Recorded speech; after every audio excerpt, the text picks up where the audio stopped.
Друзья, знаете, что у меня есть? У меня есть проектор Tandil TD98. Охренительная, крутая штука с невероятными возможностями. И, наконец-то, китайцы смогли. Это, наверное, даже тот проектор, который я буду рекомендовать для кино, для игр в таком себе начальном сегменте, вернее, в бюджетном или в бюджете. Ну, короче, ребят, бюджетный китайский проектор, достаточно качественный, на канале Технозон Tandil TD98. Поехали.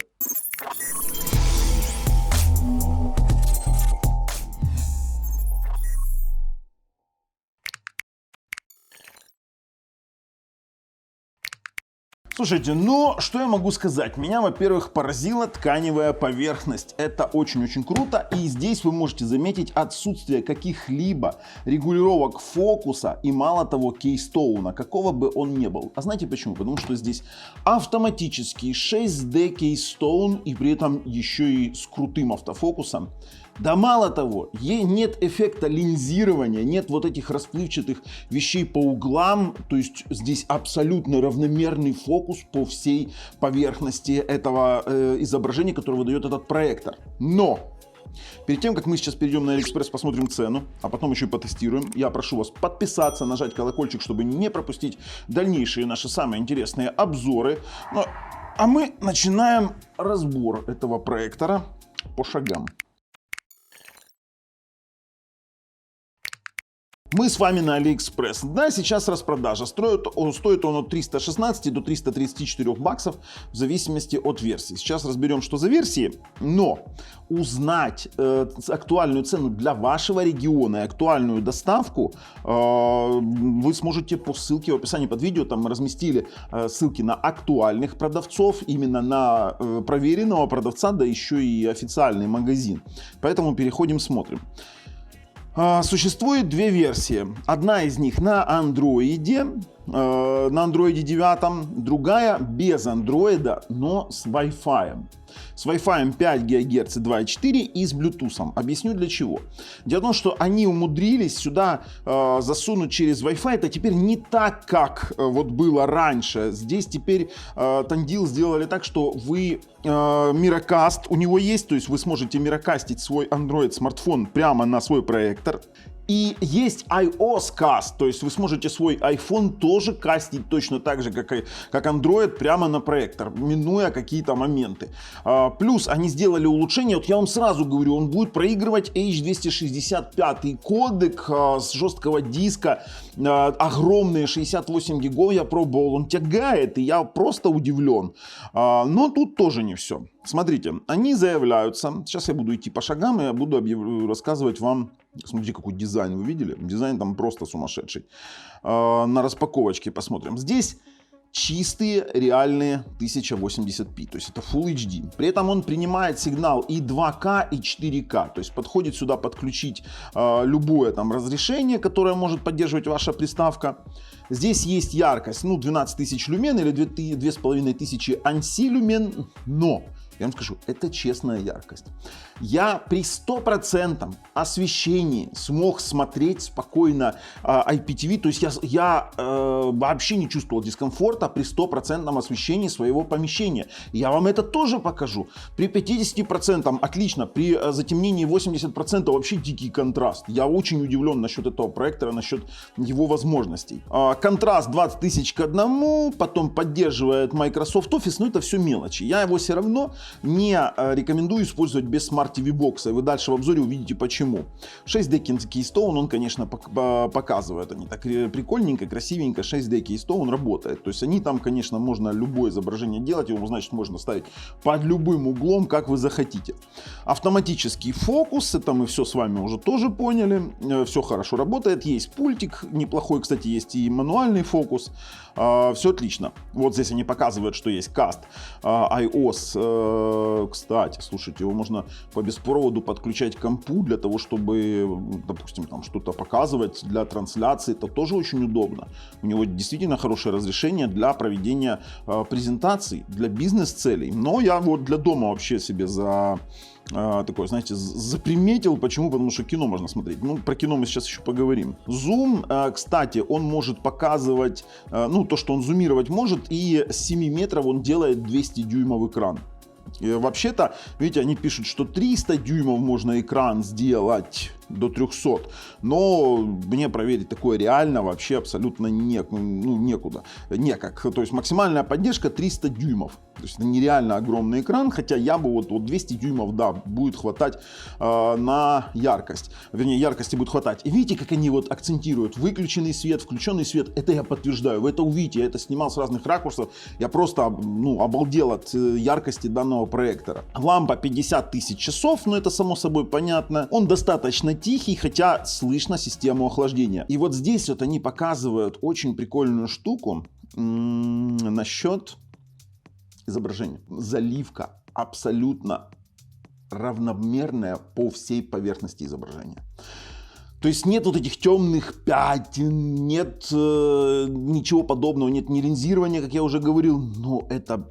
Да блин, это просто классно. Вот классно за такую цену. Это, конечно же, там не какие-то мега-суперовые проекторы за 1000, за 2000 долларов. Что он показывает классную картинку, это факт. Слушайте, все, в принципе, они показали все очень интересное. Единственное, хочется рассказать вам, что здесь звук еще и сделали, в отличие от других китайских проекторов, очень даже неплохой. Здесь два 15-ваттных динамика. И звук здесь, вот динамики, я вам скажу, знаете, такие себе очень-очень неплохие. То есть это такой богатый басистый звук. Насчет кино, насчет поддержки кино у нас есть с вами один момент. Кстати, динамики. Где тут динамик? С этой стороны нет. Динамик вот есть сзади. Есть вот у нас система охлаждения видна. Здесь забор воздуха. Передняя панель металлическая. Короче, ребята, это просто мега-суперовый дизайн. Ну, посмотрите, реально этот дизайн не стыдно куда-то поставить, не стыдно в дорогую обстановку поставить. Но у него есть, конечно же, и ложки дегтя, мы об этом знаем. 24 кадра он не поддерживает. То есть нативно ТВ-боксы, при подключении к ТВ-боксам нам придется понимать, что мы будем смотреть с некоторым джодер-эффектом. Это вы должны понимать.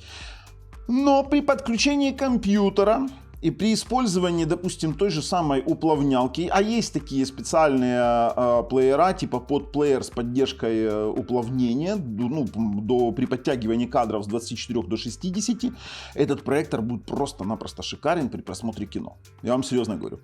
Дальше вы все увидите. Я уже слишком много проспойлерил.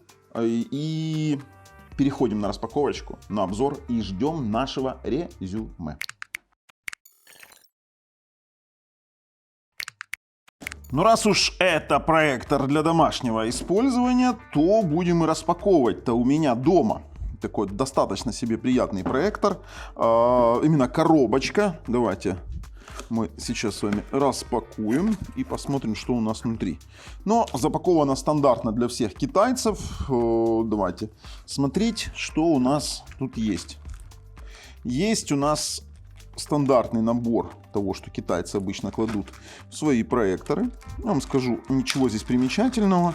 Здесь есть вот такой вот обыкновенный пульт, который должен был бы быть голосовым, если бы был бы для ТВ-бокса. Здесь у нас была обычно кнопка голосового поиска, хотя здесь есть кнопка домик и есть кнопка выбора выхода. Ну, короче, сейчас будем разбираться.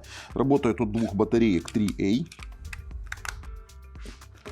Также у нас есть кабель питания, переходник 3.5 на аудио-видео выходы и вот у нас такой вот кабель питания. В принципе, тут ничего пока необычного нет. Достаем проектор.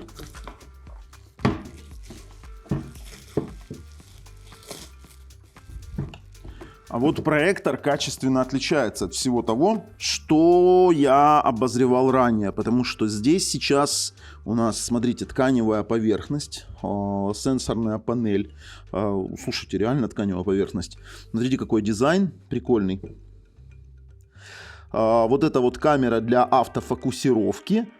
Теперь Вот эта штука у нас должна сниматься, да, у нас нет сейчас мануальной регулировки, как мы это привыкли видеть на китайских проекторах. Здесь вы этого не увидите, слушайте, а вообще дизайнчик вообще огонь, а? Вы это видели? Сзади у нас есть два HDMI входа, есть два USB, аудио, видео и есть разъем для вывода 3.5 наушников. Слушайте, а больше-то на нем ничего нет. Вот такой вот красивый. Снизу у нас есть регулируемая вот такая вот ножка для того, чтобы выровнять его по высоте. Если верить тому, что про него писали, что здесь 6D Keystone коррекция, то я думаю, вообще отлично будет. У меня здесь есть белая стена, такая идеально белая. Сейчас на ней будем тестировать. Как мы видим, это модель TD98. Слушайте, ну очень приятные впечатления от качества исполнения. Я прям удивлен. Это совсем не тот Китай, именно среди проекторов, которые я видел раньше. Здесь сейчас вот реально тканевая поверхность, реально сенсорные кнопки, управление меню. Блин, это круто. Это круто. Слушайте, ну давайте переходить тестировать его уже. Так, друзья, первое, с чем я столкнулся, это с тем, что яркость у этого проектора более чем крутая. Я вам объясню почему.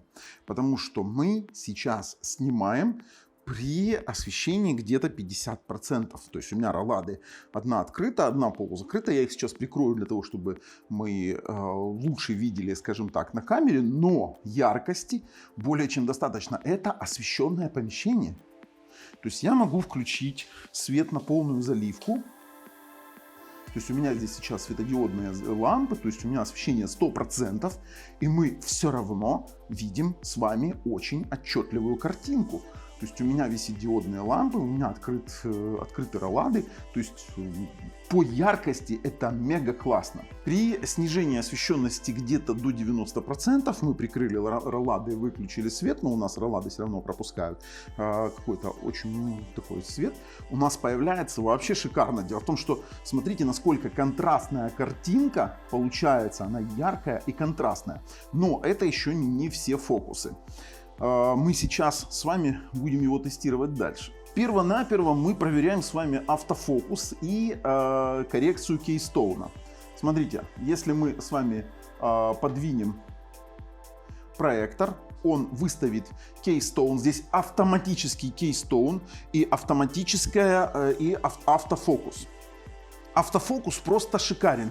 Мы как только что-то меняем, у нас сразу срабатывает автофокус. Мы сейчас еще с вами проведем эксперимент. По звуку тоже отличная штука, но об этом позже. Сам по себе проектор, надо сделать тише, он достаточно громкий. Сам по себе проектор оснащен неким подобием операционной системы. Объясню для чего. Здесь вы видите и Bluetooth, и видите Wi-Fi.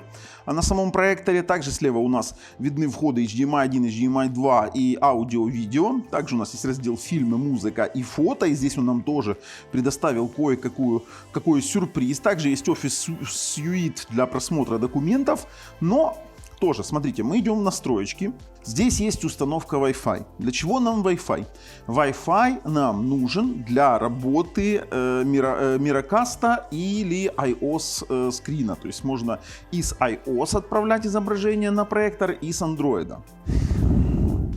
Ну и плюс установка обновления на проектор тоже у нас происходит онлайн через Wi-Fi. Начнем с других настроек. В других настройках у нас есть опция исходной системы загрузки. Здесь мы можем выставить, что включать при загрузке проектора. Я вам советую использовать с этим проектором TV Box. Есть на то некоторые причины. И это очень удобно, что это можно сделать. То есть вы можете включить стартовый экран, либо HDMI 1, HDMI 2, либо аудио-видео. Я пока стартовый экран. Питание на вариант есть в режим ожидания, либо выключения. Ну, здесь такой перевод такой странненький. Поддержка различных языков. который включает в себя и русский язык, и запланированное отключение, это типа таймер отключения, тоже здесь присутствует. О проекторе мы видим систему, здесь всего лишь система версии MAC-адрес, температура системы, температура окружающей среды, то есть 32 градуса проектор. У меня в комнате сейчас 22,3 градуса, это достаточно комфортная температура. Настройка проекции, здесь самое интересное. Режим проекции, фронт, теперь смотрите, различные режимы проекции, то есть если мы поставим, видите, у нас изменился угол наклона, да, там, либо From Desktop. Для каждого из режима он автоматически будет настраивать и Keystone, и, скажем так, автофокус. Есть у нас автоматический клад-магазин, это автоматический Keystone, ручной клад-магазин, то есть мы можем здесь то есть выставлять Keystone, видите, он в 6 плоскостях у нас меняется, можно его растягивать как хочешь, то есть вы видите, да, там есть у нас трехмерное позиционирование, то есть можно проектор размещать под углом, а можно, в принципе, размещать снизу, сверху и сбоку, а можно снизу, сбоку. То есть здесь отличная проекция. То есть смотрите, сейчас выключен, включен, и мы видим, что у нас искривлен экран. Как только мы немножечко поменяем его проекцию, он выставит проекцию автоматически. Пожалуйста, смотрите. Все, теперь опять проекция у нас прямая. Любое смещение проекции у нас дает автоматическую ее корректировку вне зависимости от угла расположения самого проектора. Также у нас есть автофокус. Автофокус можно отключить, можно ручным автофокусом попользоваться. Видите, вот такая штука. То есть мы можем здесь чуть-чуть побаловаться.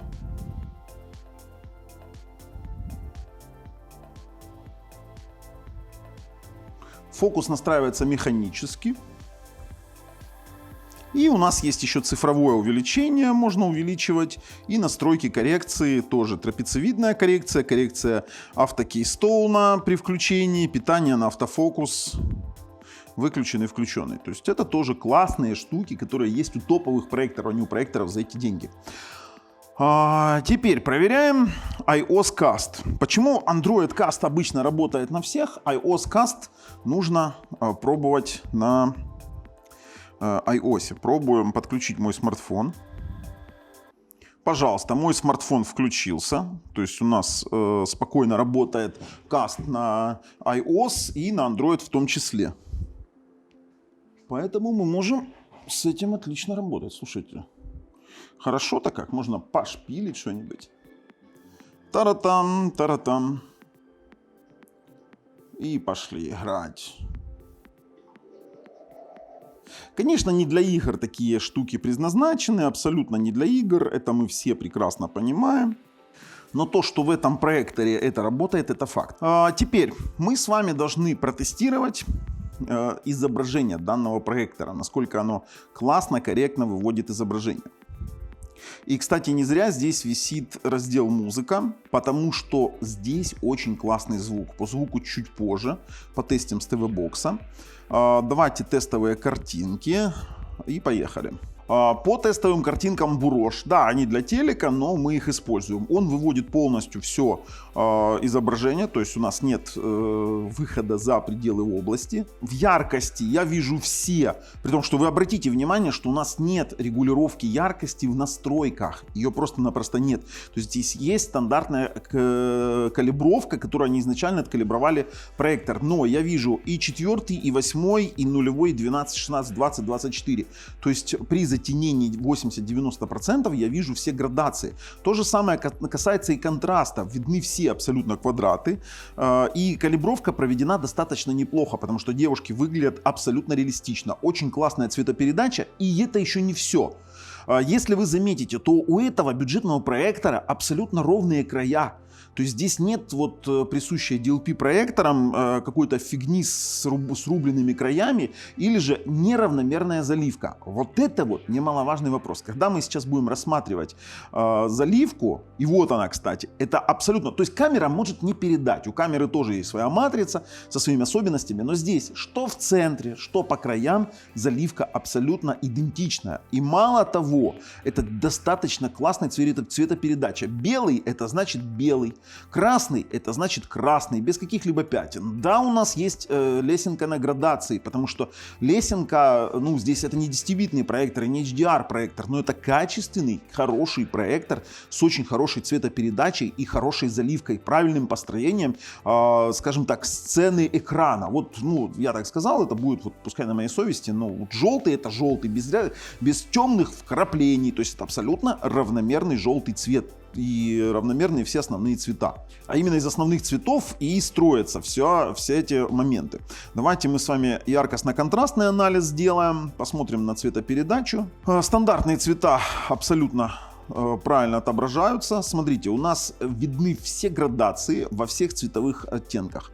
Я не знаю, как они его калибровали. Это 48-шаговая картинка Full HD. И в яркостно-контрастном анализе черно-белом я вижу все квадраты. В синем я вижу все квадраты, как в яркости, так и в контрасте. И в зеленом то же самое, как в красном и синем. Это абсолютно различимые контрастно-яркостные штуки. При этом здесь честное Full HD разрешение. Здесь нет пропусков в окружности, то есть в круге. И плюс здесь равномерный фокус по всем 4 диагоналям экрана. Это значит, что это не так, как нет эффекта линзирования, как на более дешевых проекторах. То есть да, здесь они этого добились, и Tandil смог наконец-то сделать нечто достаточно классное. То есть хорошая детализация ветвей, отличная цветопередача и детализация при вот такой вот очень четкой, яркой картинке. И черный здесь смотрится именно черным, а не серым. Хотя, ну, есть, конечно, по отношению к стене, есть небольшое отличие, но я бы не сказал, что это серый. Это такой практически черный цвет. То есть вы можете понять, что это черный. И здесь то же самое, что все контрастные кубики и яркостные видны. То есть у нас абсолютно адекватный проектор за адекватную цену, но здесь есть и свои моменты. Если мы перейдем в фильмы, и давайте посмотрим, все очень красиво. Почему? Потому что он проигрывает даже самые высокобитрейтные фильмы. Например, тот же самый Gemini Man на 60 с чем-то гигов, 68 гигов, это тестовый фильм. Он показывает Dolby Audio, но звук он не дает, то есть у него нет декодера Dolby звука. И у нас получается с вами ситуация того, что, ну, давайте переключим, он поддерживает 265 кодек, в отличие от других проекторов, то есть все очень красиво, все очень благородно. Давайте в настройках посмотрим.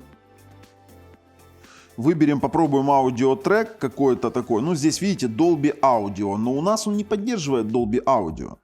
То есть звук не работает, к сожалению. То есть мы должны понять, что если вы смотрите многоканальные, то есть это подходит в чистом варианте без ТВ-бокса даже для тяжелых видео, но при отсутствии DTS и аудио и больших дорог. То есть если мы запустим, допустим, тестовые ролики, то они будут, конечно же... это кодек AV01. То есть, если мы запустим какие-то другие тестовые ролики, то там будет звук, там, видите, здесь опять аудио не поддерживаем, потому что он показывает, что здесь Dolby Audio. Они взяли систему андроида какого-то, впилили какую-то элементарную прошивку, и плюс вы видите здесь поддергивание. Почему? Потому что здесь 60-герцовый проектор. Здесь нет поддержки чистых 24 кадров, это факт. Но и не всем это надо. То есть, если вы смотрите IPTV, здесь будет прекрасно все работать. Да и фильмы. Я, например, не морочусь и смотрю фильмы в таком формате, и мне не особо-то это напрягает. То есть, если мы будем с вами тестировать 24-кадровое видео, он его даже не переключит частоту. То есть, это будет просто-напросто шахматная доска. То есть, мы не будем заморачиваться с этим тестированием. Смотрите, то есть, если мы сейчас включим какой-нибудь тестовый ролик, вот, со звуком, сейчас погромче сделаем. Ой, я фокусом поигрался. Здесь на этом есть ручной фокус. То есть вы сами можете еще вручную фокусом играться прямо на пульте. Так, громкость добавляем. Здесь очень богатый, классный звук. Я вам серьезно говорю, для проектора за эту цену Здесь обалденный звук. Я вот не ожидал. Ну реально, я потратил на него $300, и я, 300 с мелочью. И я получил богатый, глубокий звук с неплохими басами, с поддержкой, допустим, того же 265-го кодека. Даже в базе мне там поиграть с SSD-фильмы очень даже хватит.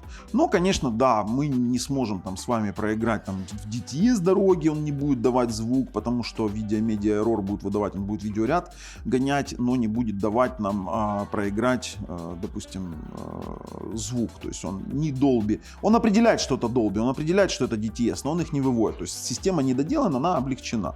Но для фильмов он более чем подходит именно по качеству картинки и не подходит по качеству, скажем так, 24-кадрового момента. Теперь мы должны с вами еще проверить по тексту, насколько он подходит к нам как, скажем так, проектор для презентаций. И текст мы должны с вами проверить. Смотрите, расстояние у нас от проектора до стены приблизительно 2,5 метра. От меня до изображения, я сижу в кресле, скажем так, на расстоянии около 4 метров. В принципе, такой себе небольшой презентационный класс. Я вижу здесь и 12 шрифт, и 16, и 8. Все они прорисованы. Если брать прорисовку вблизи, то они прорисовываются абсолютно адекватно. То есть детализация есть здесь честный Full HD. То есть мы можем, курьер здесь не подходит. Вот Arial Bold отлично работает, Black Arial работает, Black Time и White Time работает. То есть мы видим с вами четко детализированный текст, и для презентаций он подходит более чем. Обратите на это внимание. Но я советую его использовать со Smart TV боксами. Мы сейчас с вами переключим на HDMI. И здесь нас ждет вот самый прикол. Почему? Потому что картинка действительно классная. Давайте сразу пойдем в Droid Settings. У этого ТВ-бокса есть интересный такой момент в плане того, что он выводит до 4К. Но 4К 30 Гц. Есть 24, есть 30 Гц, 60 Гц есть только Full HD. При этом он поддерживает разрешение от 480p там, до 4К 30 Гц. Смотрите, если мы включим 24, это всего лишь переключит разрешение ТВ-бокса, но сам по себе режим HDMI не поменяет своей частотности. То есть частота самого проектора останется 60 Гц. HDR здесь как такового нет, что бы мы не делали.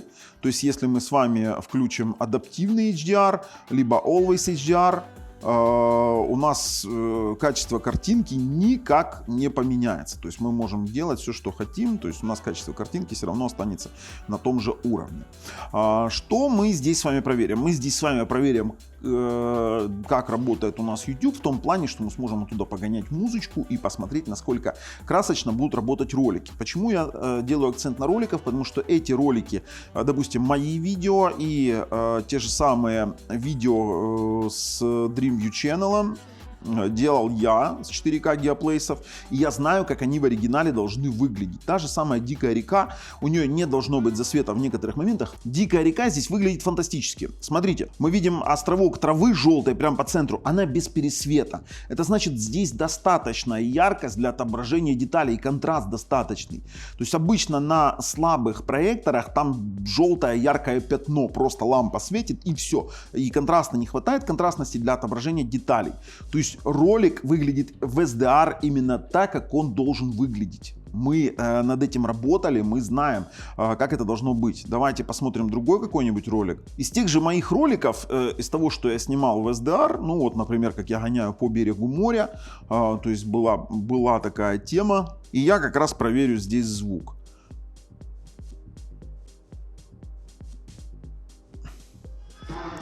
Звук действительно вот очень прикольный. Вот он звучит как такой среднячковый, среднебюджетный телек. То есть я сейчас сижу от него достаточно далеко, но я классно слышу звук.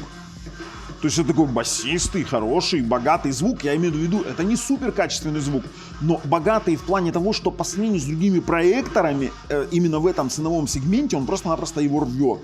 Он рвет этот звук. То есть поэтому мне нравится, как это воспроизводится. То есть мы видим панорамные такие движение, то есть нормально отрисовывают ютубчик, мне нравится. Это я гонял, кстати. Здесь есть такой момент, я там черканул колесо водой и чуть не ушел в это болото, скажем так. Ну, это не болото, это на Азове, то есть, смотрите. То есть, ой, надо тише сделать, слишком сильно кричит. Слишком сильно кричит. Вот в одном моменте, вот здесь вот я как раз цепляю воду. Смотрите, иду колесом по кромке воды, шел, по крайней мере, и очень сильно там рисковал, потому что очень проскальзывало колесо. Слушайте, мне нравится. Еще один роличек, который я очень сильно люблю, это «Розовое озеро». Здесь сразу видно, я его снимал без цветокора. Оно реально такого цвета, как оно было на самом деле. Я сейчас сменю, поставлю его куда-нибудь там на середину, где видны облака, и могу сказать, что это выглядит фантастически. Ребят, абсолютно адекватный проектор. Но... Опять же, без ложки дегтя не обошлось. Нет 24 кадра. Если бы этому проектору добавить 24-герцовое отображение, боже, да и вообще бы за эту цену это был бы топ-продаж №1 в мире. Я вам серьезно говорю. То есть этот проектор наделен всеми топовыми фичами, но не вытянули 24 кадра. Но мы знаем, что 24-кадровые проекторы начинаются от $1000. Здесь $300. Давайте посмотрим IPTV. С HDMI он работает абсолютно адекватно. Так, включим какой-нибудь канал прикольный. Вау, это IPTV. Правда, 4К IPTV, но будем отображать. Слушайте, кино здесь смотреть самое оно, я вам серьезно говорю. Проектор очень даже адекватный для просмотра фильмов. Мне очень нравится. То есть хороший звук, хорошая цветопередача. Да, нет 24 кадра, ну черт с ним. Но в данном случае 24 кадра решается подключением мини-компа или компьютера и просмотром через подплеер с уплавнялкой. И тогда вы на этом проекторе получите максимально обалденное качество воспроизведения. То есть вы не будете чувствовать, допустим, отсутствие 24 кадров. Я об этом вам в начале уже говорил. То есть вы должны это понимать. То есть проектор максимально хорошо сделан. Давайте выходить, резюмировать. Мне, в принципе, здесь вам рассказывать больше нечего. Проектор более чем хорош для тех целей, для которых мы его себе покупали. Переходим. Слушайте, в качестве резюме скажу, вот этот вот проектор я рекомендую. Это однозначно классный продукт. Однозначно классный продукт за его деньги. Однозначно классный дизайн, сенсорная панель, неплохой пульт, хотя пульт можно было положить получше. Рекомендуется использовать только с внешними устройствами типа ТВ-бокса, компьютера, либо игровой панели, консоли, да. Ребят, в остальном всем. Яркость, контрастность, цветопередача просто-напросто отличные. Нам очень он понравился. Он попадает в рекомендации нашего канала. Ну а с вами был Бабл на канале Технозон. Пока.